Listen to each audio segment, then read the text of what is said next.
He coached in the NBA for numerous years with the Utah Jazz. He had two of the greatest players in NBA history under him, Karl Malone and John Stockton. Frank Layden, how you doing, Frank? Good, just fine, thank you.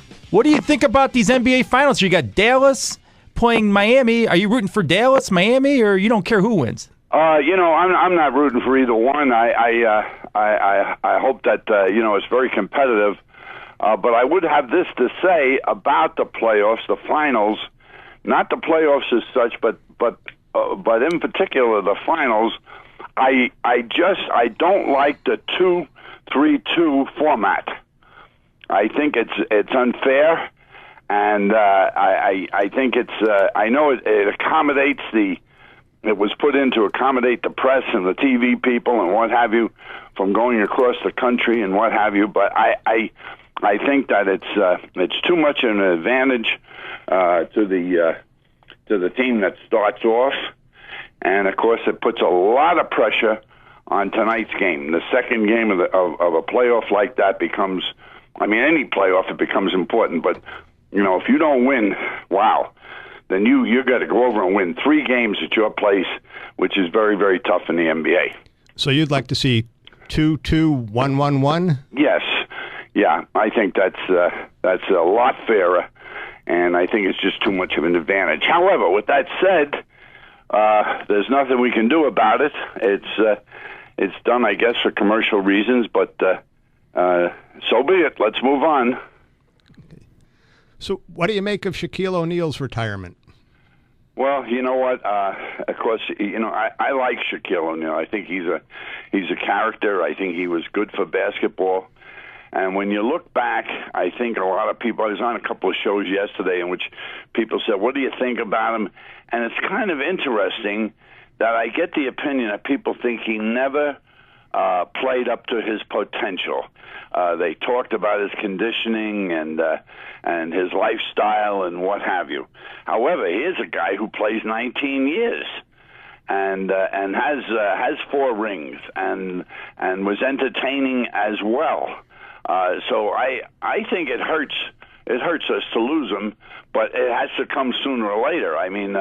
19 years that's some haul, and I think when you think of the guy as an Olympian, and I think he had a great career, and we're going to miss him. What do you think about Scottie Pippen making comments that LeBron James is the best player ever, not Michael Jordan? What is he doing? Well, I think it's a little early to do that. You want to replace the king, you got to be sure about what you're saying. And there's no doubt about it that when you see LeBron James play, you say, wow, he's something special. To me, it's the power. He attacks the basket. He has a lot of great skills. He's got a wonderful build, perfect for basketball. If God was making a basketball god, that he would be it. But you know what? I think it's a little earlier to replace the king. I think here's a guy. Michael Jordan. We have to remember he also was made the All-Defensive team. He was a very good defensive player. He was very skilled. And I'm not sure that if there would be an argument, and you guys, you correct me if I'm wrong, but what about a guy named Magic Johnson? Is that somebody else that shouldn't be thrown into the mix? There's a name. What about a guy named Bill Russell? What about Kareem Abdul-Jabbar wrote an open letter to Scottie Pippen and said, Wilt Chamberlain.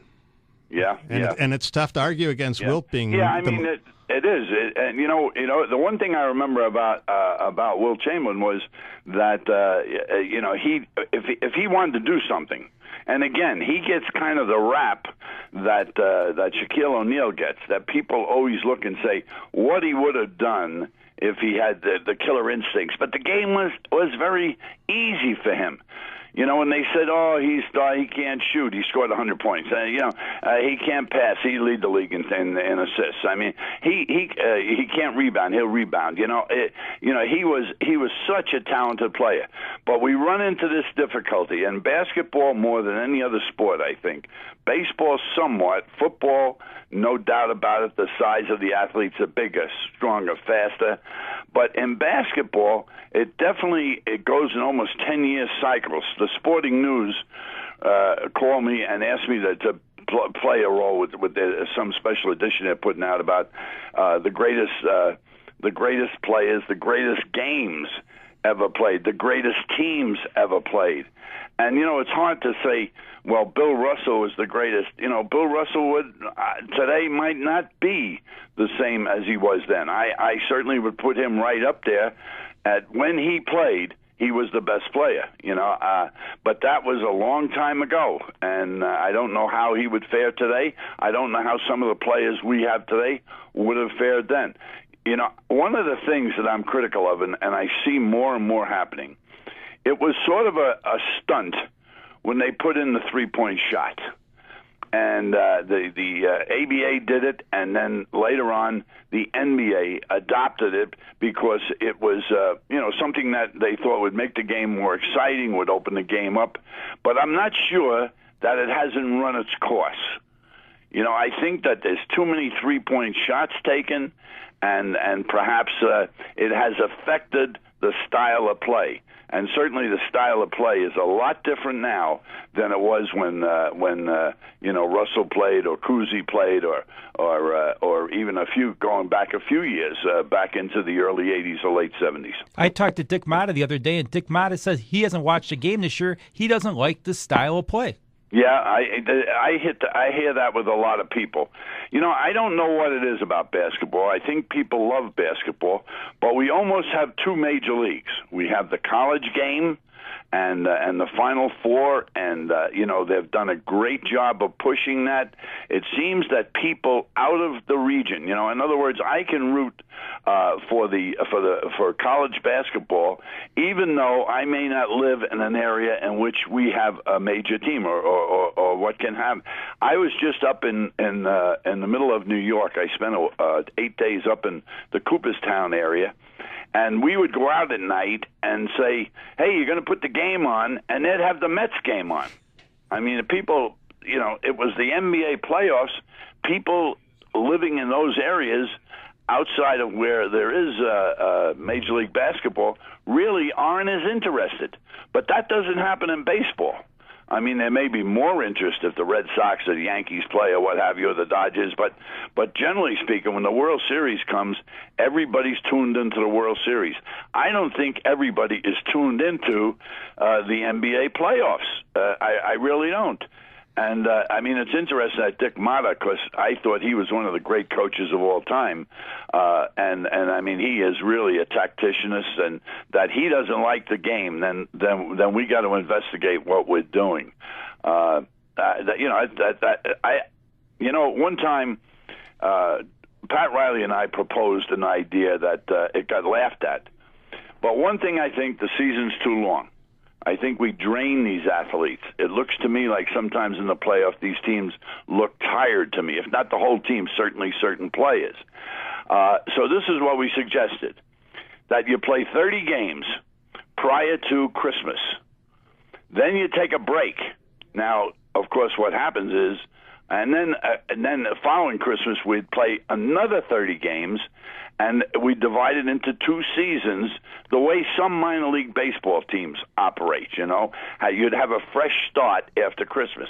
Now, that would give you a 60-game season, and everybody would say, well, they're not going to give up the revenue. Our suggestion was that you take the 8 teams in the East and 8 teams in the West, and you have a Christmas tournament.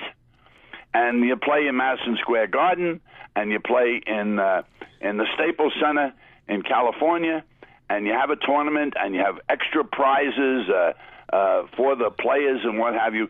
In the middle of the season, when people are sort of bored with professional basketball and they're looking at the college games with the Christmas tournaments and what have you, you play this tournament and you have great prizes for it. That would make up for the lack of income that was coming in, because I think in the middle of the year, our TV ratings are down and people are getting a little bit tired of the game. So maybe this would rejuvenate it by having these 2 tournaments. Now, the other 14 teams, could scrimmage each other and really rejuvenate themselves. Maybe look to make trades or what have you, but practice and work hard, and then come back for the second half of the season where they would start fresh. And the season would end right after the Final Four. As people are thinking basketball, they're enthused, the Final Four, hey, it's the greatest thing. We play for another 2 months. Why not right then, while the fans are hungry for the game, start our playoffs and keep it right going then, and end up at a decent time? Watch out, David Stern. Yeah, watch out, David Stern. It makes too much sense. Well, you're like me. You're old enough to remember when the NBA Finals used to be in April.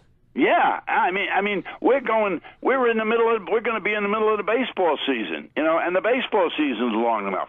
But every season wants to drag itself out as long as it can, yes, even if it makes no financial sense. How do you? Well, you know what happens? It makes financial sense to the two teams that are in it. I mean, Miami is going to do well. It's not just a game of basketball. They're going to sell a lot of beer. They're going to sell a lot of hot dogs. They're going to sell a lot of parking spaces. And the two cities that are involved. But I don't think anybody in, say, Salt Lake City, Utah, or let's go up to Boise, or to Nome, Alaska, really cares. What's going on in Utah there? I mean, Jerry Sloan's one of the best coaches in NBA history, and these players run him out of town. Yeah. Well, I'll tell you what. I don't know if they ran him out of town. I kind of feel that Jerry just got tired. He's a tough guy, and you know what happened? He never coasted. He gave it everything he had all the time, and then he ran into Darren Williams, and I think he just said, you know what, I don't have to put up with this stuff. When I talked to Jerry right after he left, I was down in St. George with my wife, where we go in the winter. It's a little warmer area, and I talked to him the next day, and he said, Coach, when you turned the team over to me, you gave me two things of advice. And I did. I can remember as clear as day. I said, Jerry, these are the two things. One, do not argue with the referees. They will run you out of the game. I said, you can't beat them, so stay away from the referees. That was number one. I did it, and I got killed by them, okay? It was a mistake on my part that I would undo in a minute. The second thing is, Jerry, only coach as long as it's fun. The minute it's not fun anymore, get out. That's what I did. It wasn't fun anymore. I was fighting with the refs. I know I overdid it, and I got tired, and I got out. So I said, when it isn't fun, get out. And he said, Frank, the first thing, I didn't listen to you. I did fight the referees way too much. He said, I'm sorry I did that. He goes, but on the second thing, he said, I'm going to listen to your words. It wasn't fun anymore, so I bailed out. Can the NBA afford to have a lockout? You know what? I don't think so. I mean, it will survive. If the lockout was for 2 years, 3 years, whatever it is, it would survive. I think that the fans would pay a price. And don't forget, in this partnership that we have, which is the owners, the players, the fans would come up short, or maybe they would look to other things. I remember that when we had the last lockout and we had a 25-game season, there were a lot of fans who said, hey, you know what, 25 games, that's just about right. And we had playoffs and everything. What do we got to play all these games for, just for positioning in the playoffs? So, I think that a price would be paid. It would be interesting. It isn't only about the money. The money will be there. I think what happened after the last lockout, instead of saving the owners money, it cost them money. What did we learn since the last lockout? We've gone to chartered flights. We have practice sites. We pay every player on the bench. I mean, nobody doesn't make at least $2 million. I mean, where is the common sense here? Nothing was gained by the last lockout. If anything, the conditions of the economic conditions of the teams got worse, and nobody is to blame. I don't blame the players. I think the players are saying to themselves, "Hey, all we do is hold out a little while, and bingo, they're going to come through. They always do." Frank, we're out of time here. Our producer's going to start playing the music. Thanks again for coming on. And you know what? Let's sometime again talk about the agents, and let's talk about the LeBron. LeBron James thing that happened last year. Is that going to be in our future? Hey, thanks a lot for remembering me, and have me on again, please. Anytime, Frank. That was great basketball coach Frank Layden.